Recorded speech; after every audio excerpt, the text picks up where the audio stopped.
Yeah, that's true. Valentina is connecting. Yes, so she's having issues. Next two of us today. All right. Okay, that is working now. Fantastic. Right. So let's make a start without further ado. Neuroccino, we have someone new in the room. So the way it works is people present papers and science they got excited about last week, briefly present it, and then we have a chat about it to the best of our knowledge, and there is no wrong questions. Because we're running a little bit late today, let's just make a start. And Leah, do you want to kick us off? Yes. So I'm gonna share my screen. Okay, now you can see the paper. So actually, this is a preprint that I was interested in since I'm studying the nonlinearity models to represent neuroimaging data. This paper is by Dabi et al. And so it's a preprint. It both combine deep learning approach and nonlinearity modeling, in particular using the UMAP, the Uniform Manifold Approximation Projection method compared to the principal component method. So we have comparing these two approaches, both evaluated on the structure of a deep learning approach. So we will have like I will show maybe the picture that is at the end of the paper. Maybe this is fast, I know. This is the general model. So we have the data as input. Then we have an autoencoder that is fully data driven. So a latent space representation in this final layer of the encoding. And in this latent space, they evaluated the UMAP model and also the PCA. So in these nodes in the layer, in this final layer. And then they also evaluated the clinical relevance by correlating the results with clinical tests. I haven't said that here the authors analyzed task SNRI data. In particular, they use 7 tasks and 86 contrast from the Human Cognitive Project. And then they also generalized the same model using data from the UK Biobank, where there was available 1 task and they evaluated 5 contrasts.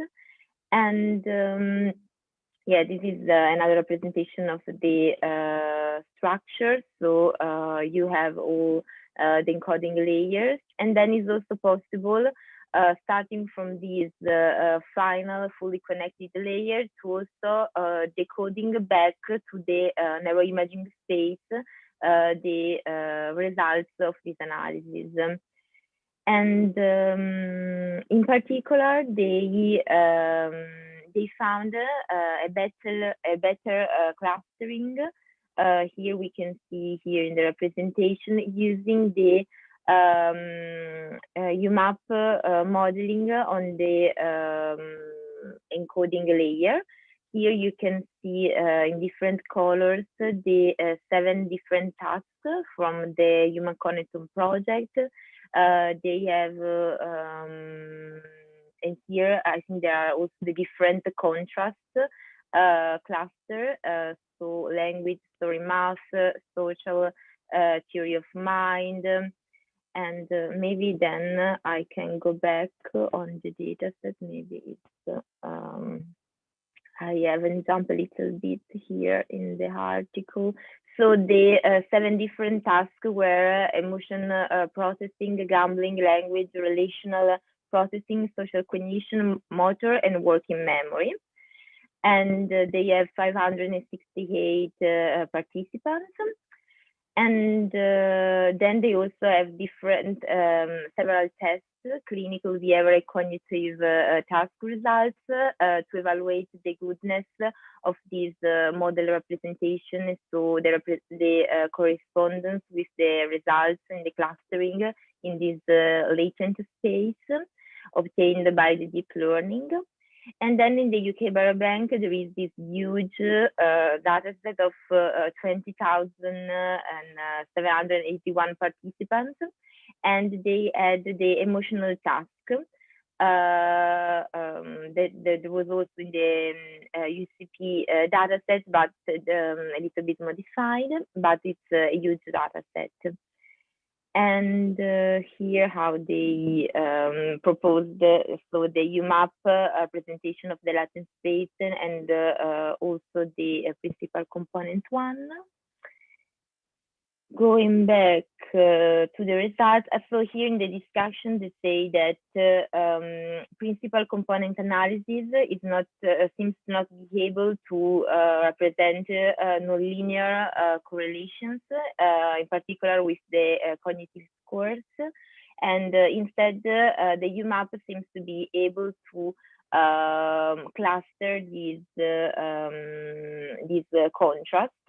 Here you can see in this example, in this plot, and here also how then they project back.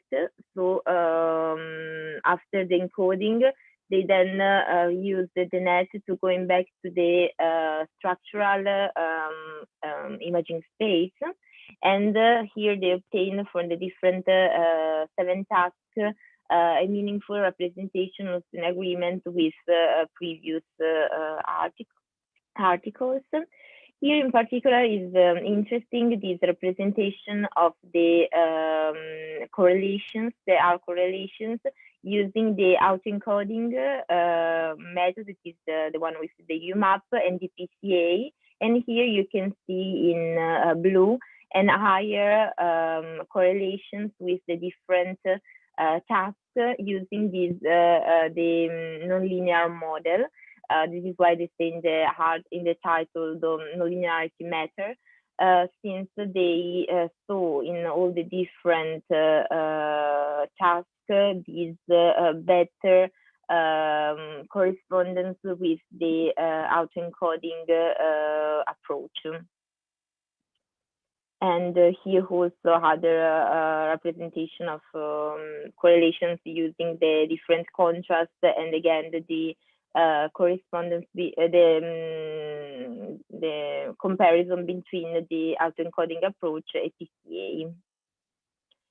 So yes, then I think this is the new way of analyzing data, and the clustering and the results seems promising. It seems this is a good correspondence with what we expect in terms of activations, modeling, and also most importantly from the agreement with other cognitive tests that can really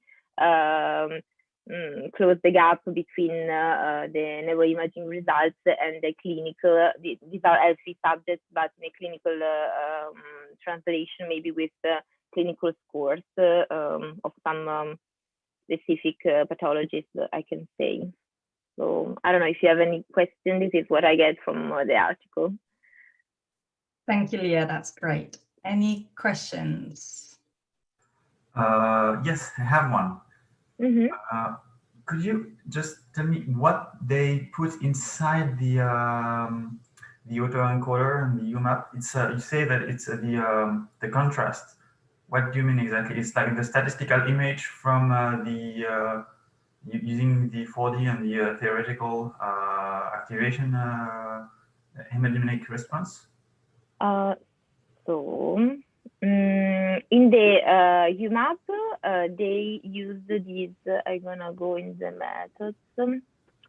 Latent space. So they select 2 components at the IM side of the UMAP, And here they say that the number of latent values denotes in the fully connected layer. So this is the input of the let's say UMAP and PCA modeling. And then, yes, also for me, it wasn't really clear how they evaluated the different contrasts. Maybe I have to read this in deep, but I think that then since they have like these 7 tasks, then they the contrast are the little bit a comparison between the different contrasts that they have specific to different tasks. For example, here in this in the plot, sorry. Here you see this comparison: language, story, math, social, tone, relational, Braille, and so on. And so I think the contrast is in this way. Indeed, in the UK Biobank, they just have 1 task and 7 contrasts, maybe related to the task presentation. Okay. So because I'm not super familiar with task fMRI, I know the basic stuff, so I don't exactly know what specific term refers to what specific data. I know that I think that by contrast they mean the statistical image of the activation in the task activation protocol. So I think they enter like 3D statistical maps for each subject of the activations of the fMRI. And so what they are doing actually is it's interesting, but if I understand correctly, it's just an analysis of the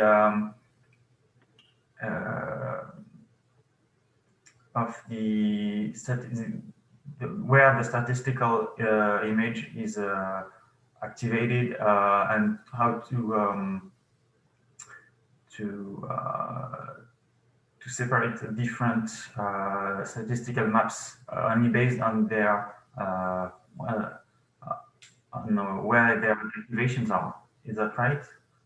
Yes, I think it's as you were saying, yeah, because they really trying to like going beyond the simplest representation that you can have of the data. So using like advanced modeling and also all the different contrasts. So really like trying to squeeze all the information from this data set. Yeah, okay. So having like you have one algorithm that can process everything and tells you it's that, it's this, and stuff like that, I guess. Yes. Also, they have also supplementary data where they try to explain a little bit this. But yes, also for me, it wasn't really. I don't have all the steps in mind, but I think that this is the general idea. They also did before at the beginning a downsampling of the data from 2 millimeters to 3 millimeters of voxel resolution, because you know, like they have this introduction when they say that of course deep learning have these dimensionality curves. So now it's possible because we have a lot of data, but they use GPU in the preprocessing to speed up the analysis. So yeah, this under these results that seem like easy in terms of contrast and everything. There is like a lot of processing, yes, going on being underneath. And I think all the contrast, as you were saying, so all the possible combination that you can have from these activation data sets. So yeah, okay. So if I can try to summarize their method, they do a dimensional reduction with an autoencoder, and then they do the UMAP on the latent space, so yes, dimensionally reduced data to separate the difference and to cluster the different data sets. Is that the main idea? That's right. Yes, this is the main idea. All right, it's fairly It's also fairly here. typical of what you can do with this kind of techniques. It's wow, that's nice. Yeah, so I find it really interesting. Also, yeah, it's a preprint, but yeah, really nice. Thank you. Lovely. Any other questions? No. I got a couple for you, Leah. So you scrolled through it quickly, but I thought I saw that they used about 480 data points from the HCP for their modeling. Is that right? Wait, I don't remember the exact number. So here, yeah, from 168 participants. Is it a matter of bigger is better in that case, that the more subjects you have, the better you define your space? Yes, so also there was some split the data into different subsets to use a cross validation. So you need like usually like more subjects, then you split the data set into training and validation set, and so yeah, the more the better. Yeah. And then the link between the HCP and the UK Biobank, that was basically a replication, or did they actually combine it in a way? No, it was a replication. So they use they say it's like a generalization. So they use the same approach in a different data set and compare the results. But also in this UK Biobank, it's a different data set because they have more participants but less information in terms of score, like cognitive behavior and clinical scores, and they just have one task. You can't have it all. Yeah. Data set. Yes, but the number is huge. Yeah, I mean. Yeah. Okay. And the final question I had for you is about the clustering.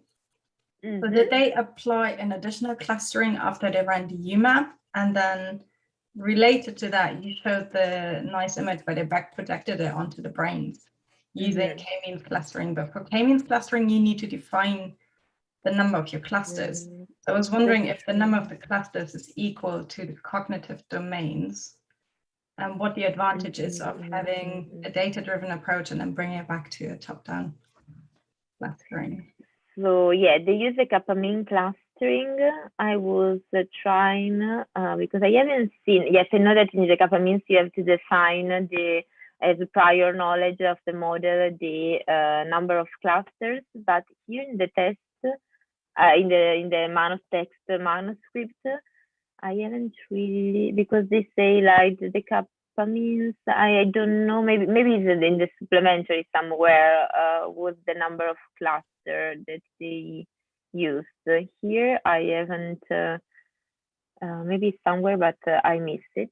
But I don't know which was the prior knowledge, so the number of clusters that they define. I haven't seen that. Don't worry, I'll check the supplementary material later. No, so here, yeah. Yeah, maybe because maybe they defer to another article that I haven't read. Yes, because like also through the article they also refer to prior like to other articles from this analysis. So I haven't like read it all, but yeah, there are the information. For example, here they're referring to Bark 2013. And then the I guess the back projection in the structural space, let's see, they could be useful for a more clinical interpretation where they're not just the numbers in the latent space, but I guess that back projecting, you have these kind of visual in output of the analysis, and you say, okay, this is maybe meaningful, this is clear and neat. So, for example, they say about language that they found a left lateralization of the activation as they expected. So, yeah, I guess. But the correlations were on in the latent space output. And that figure would really help to have left and right indicated. Yeah, I thought that. Yeah, I guess it's that this year. I guess. Well, it's a preprint. There's still time to stick a left in there somewhere. Right. Thank you very much. Are there any other questions that came up in the meantime? No? Great. Let's move on to the next paper then. Valentina, if you want to share your link in the chat so everyone can follow, and then share your screen with us, please.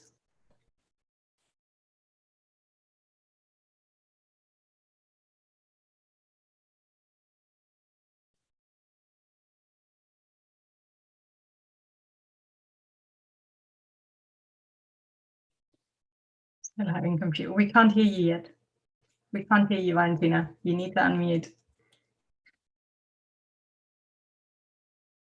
Okay, sorry, my computer is very slow today.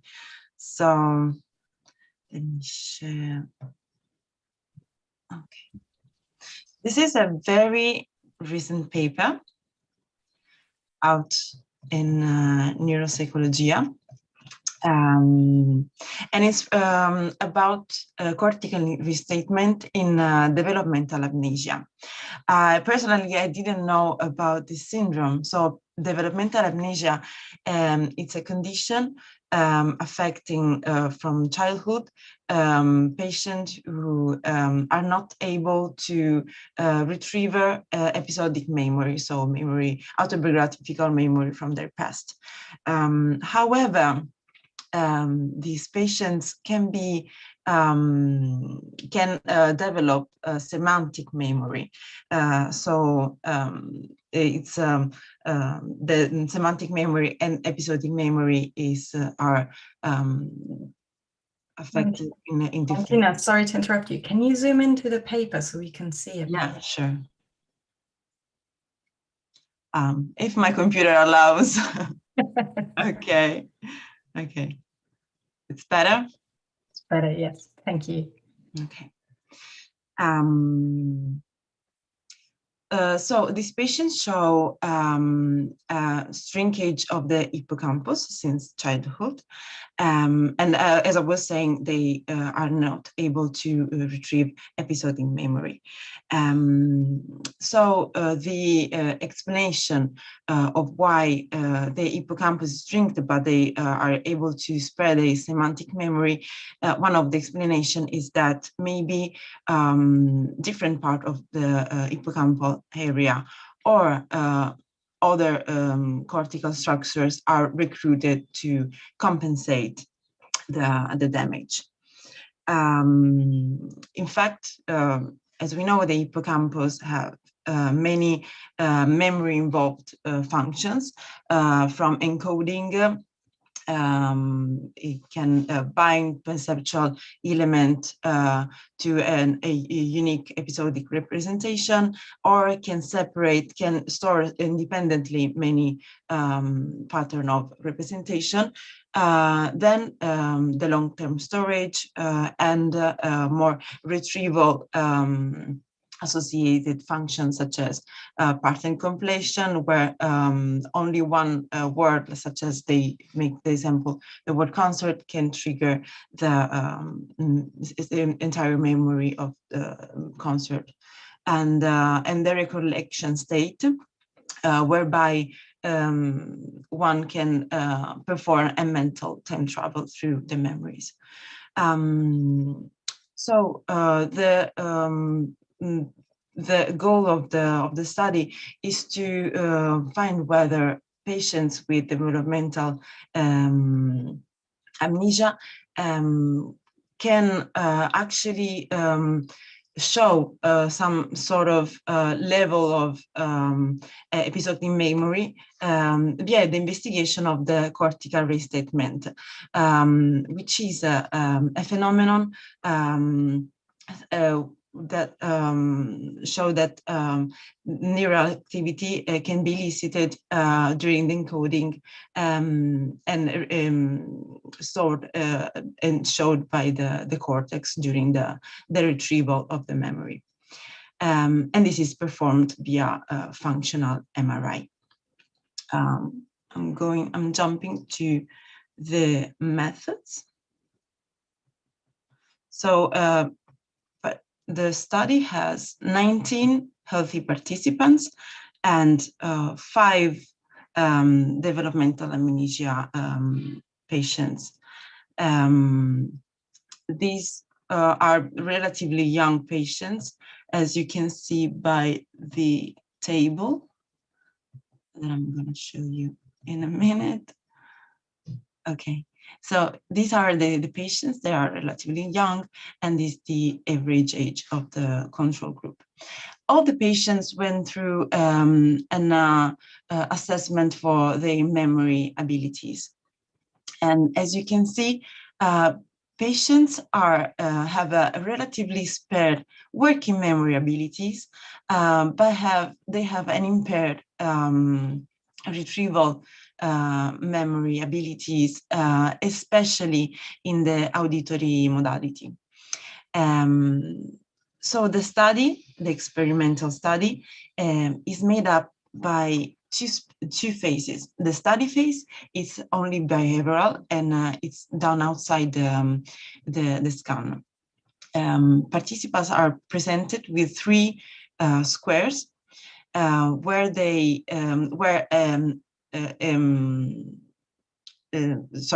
word appears in one of the 3 squares randomly, and after a scene below the word appears, and the participants are asked to imagine the content of the word playing in the scene. The scene can be rural or urban or scattered, so a scattered image. And then participants are asked to rate the pleasantness of the scene they're watching, and via number rating. So 1 unpleasant, 2 somewhat pleasant, and 3 very pleasant. Then in the test phase, which is performed in the fMRI, participants are asked to recollect, to retrieve whether they saw the word that appears in the center of the screen, and if they say yes, a follow-up question is presented, and asking whether the word was presented on a urban background or a rural background, and the participants are asked to reply yes, no, or not sure. And this is done for both for both the scene and also for the location of the image where the image appeared, meaning the left square, central square, or right square. Moreover, the authors, so they had specific hypotheses on the structure to investigate in the functional MRI studies, which are two structures connected, linked to scene retrieval, such as the parahippocampal cortex and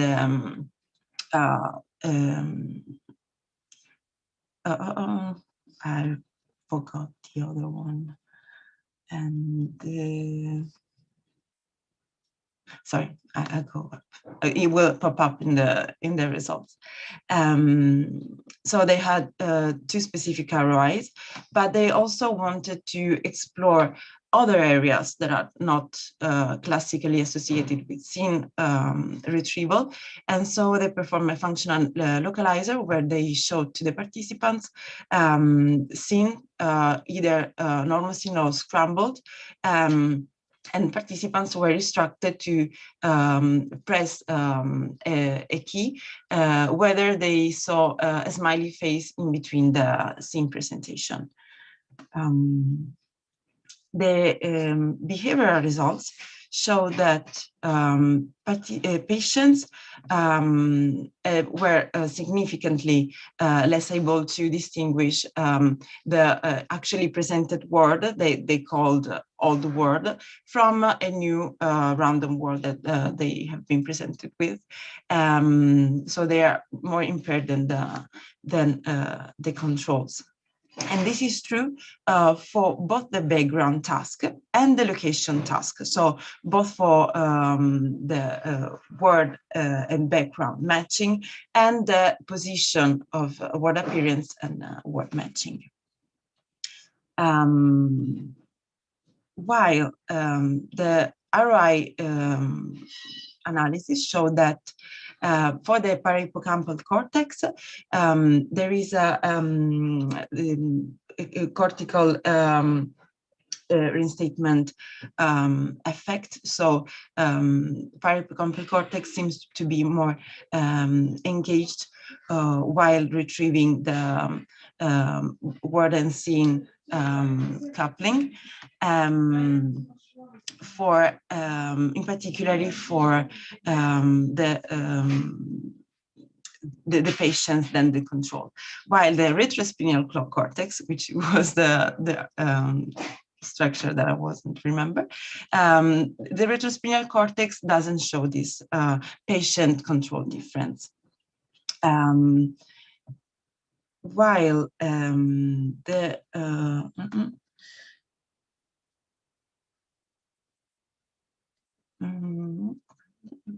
while for the whole brain analysis, I'm sorry, these are the images. While for the whole brain analysis, the authors performed a correlation between an accuracy score, which is the proportion of corrected background scene, background word matching over the overall remembered word, and the restatement, the cortex restatement effect. And they did perform this only for the control group, and they see a positive correlation, while they plotted the patients only for exploratory issues. And so for the whole brain analysis, they've seen that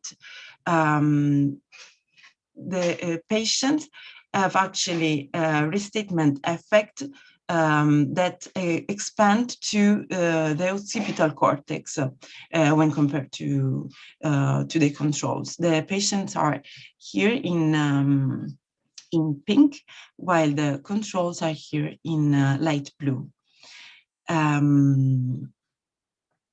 And then they further explore this by plotting the regions where the restatement occurs for the patients versus the regions where the restatement occurs for the controls, like plotting out that the different cortices activated in the two groups. So take-home message is that patients with developmental amnesia are actually able to store and retrieve the memory, the episodic memory, but they are not aware of the recollection, so they cannot describe the recollection. And this could be due to, so there are two possibilities. One is that there are no enough information, and so they cannot put all the information together and retrieve in a conscious way the memory. And also there is the occipital cortex activation, which may imply that this patient recruit other like supplementary cortices to compensate to their deficits. Thank you, Valentina. Very interesting. Before I open up to questions, one comment and one question from me. The comment being that I shared a link with you because on the channel we actually have an entire talk by Faraday on growing up without episodic memory and developmental amnesia. So I shared the link over on YouTube and on Zoom here, and I will put it later in the video description as well. Thank you. And the question I had for you is if you can, for the non-cognitive scientists among us, if you could very briefly summarize semantic and episodic memory and what the difference is. Semantic memory is the meaning of the word, like the information on the meaning of the word. For instance, taking the example, if I think of the word concert, I know that in concert I will listen to music. Episodic memory instead refers to memories that are related to our experiences, and that has to be actively verbalized and recollected. So basically one is knowing what a concert is and entails, and one is remembering being at the last concert. Exactly. Lovely. Okay, thank you. Any questions?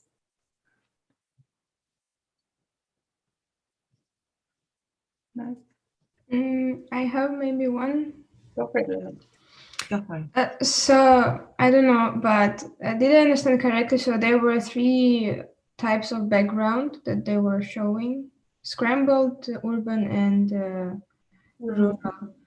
But there were no trials when they were just presenting the scenes, right? So they are always were coupled with the words. The only trials where they are only presenting the scenes is those are the functional exploration trials where they. So they did it. Okay. Yeah, there is no behavioral task related to the only the C. If I remember well. No, because I thought that they don't have this just background presentation. Only with the background, no. But in fMRI they did it, right? Yes. Okay. To explore yes. other areas or which other structures are activated by the only the scene. So. Yeah. Okay. Thank you. Thank you.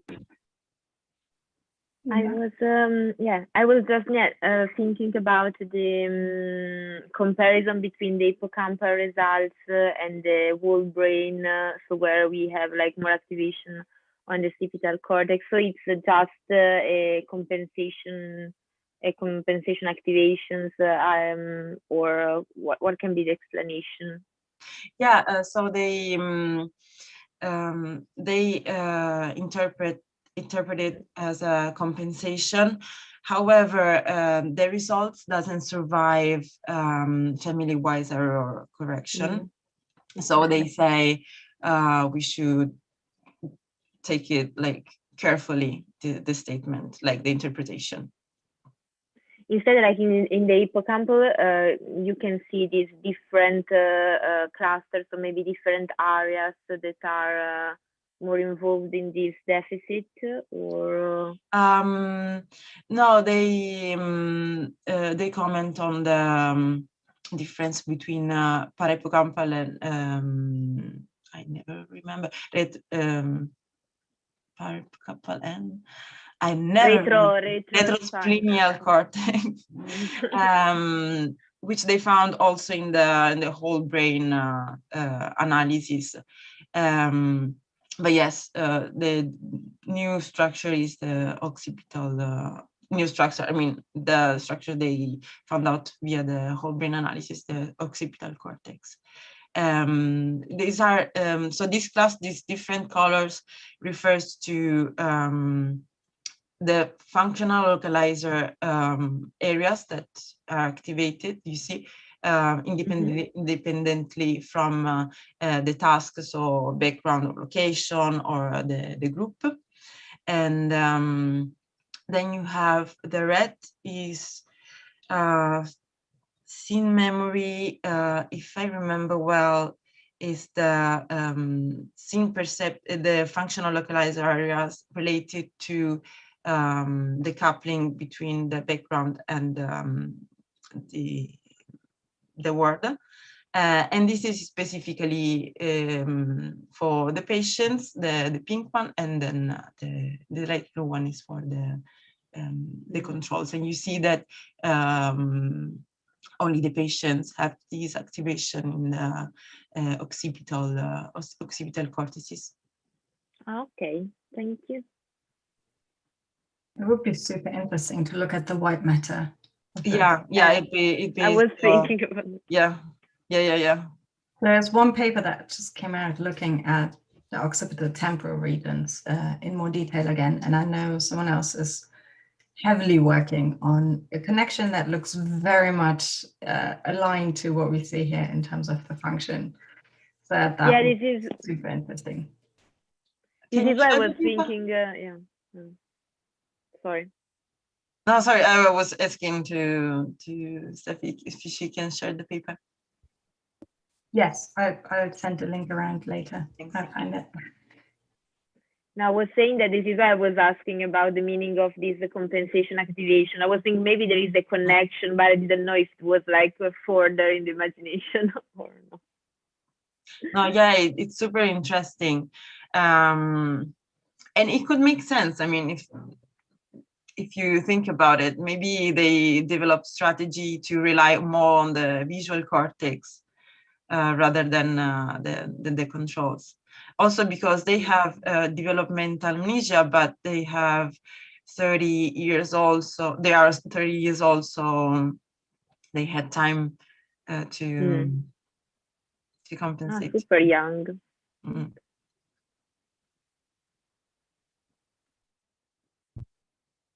Great. Are there any other questions, comments?